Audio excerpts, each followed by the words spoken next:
নমস্কার, আমি চৈতালি। আমার নতুন একটি ভিডিওতে আপনাদের স্বাগত জানাই।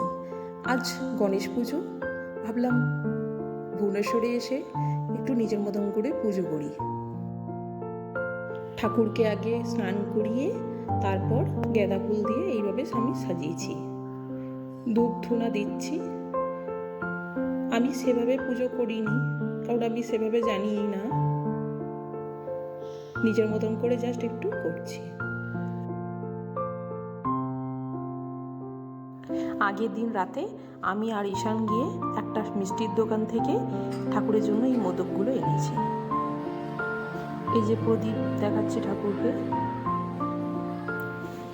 ঈশানের বাবাকে ফল আনতে বললাম, তখন এই ফলগুলো নিয়ে এসছে।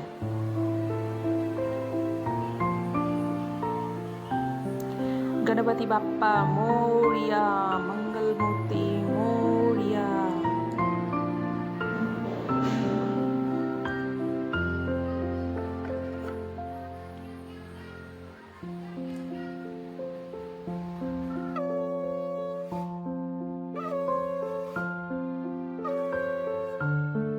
পুরো ঘর এলোমেলো হয়ে আছে। তার সাথে আমার এই ঠাকুরঘরের রুমটাতে আবার লাইট নেই, তাই জন্য এমার্জেন্সি লাইট দিয়ে পুজো করতে হচ্ছে। এই যে আমাদের জিনিসপত্র সব চলে এসছে, সেদিকেও আবার দেখতে হচ্ছে। ঈশান আবার ঝুঁকে যাচ্ছে, ওকে আবার না দেখলে এক্ষুনি পড়ে যাওয়ার চান্স আছে। ওর বাবা সব দেখছে জিনিসপত্রগুলো মিলিয়ে ঠিকঠাক এসেছে কিনা।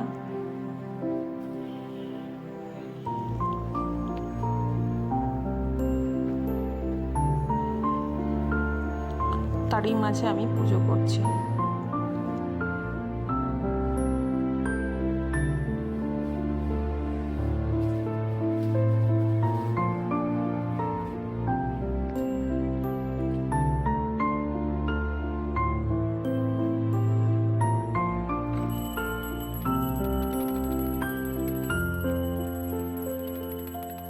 আমি অত নিয়মকানুন মেনে পুজো করিনি।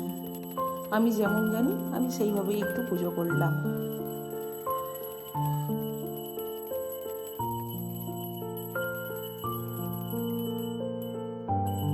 তাছাড়া ঠাকুরকে এক মনে ডাকাটাই আসল। আমাদের পাড়াতে এক জায়গায় গণেশ পুজো হচ্ছে, সেখানে আমাদের যে বাড়ির ওনার তিনি নেমন্তন্ন করেছিলেন। সেখানে আমরা চলে এলাম পুজো দেখবার জন্য। ঠাকুরের মুখখানি খুব সুন্দর লাগছে, বলুন।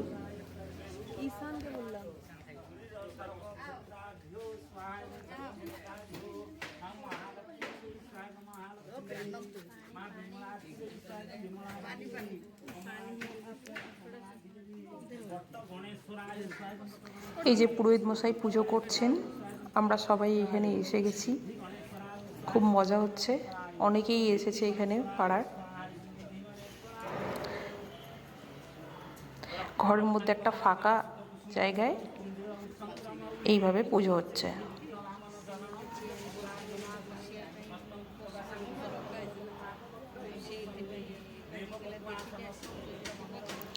আজ তো এখানে সবার ছুটি, তাই বেশিরভাগ লোকেই এখানে আসতে পেরেছে।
হয়ে গেছে, ওর বাবা খাচ্ছে।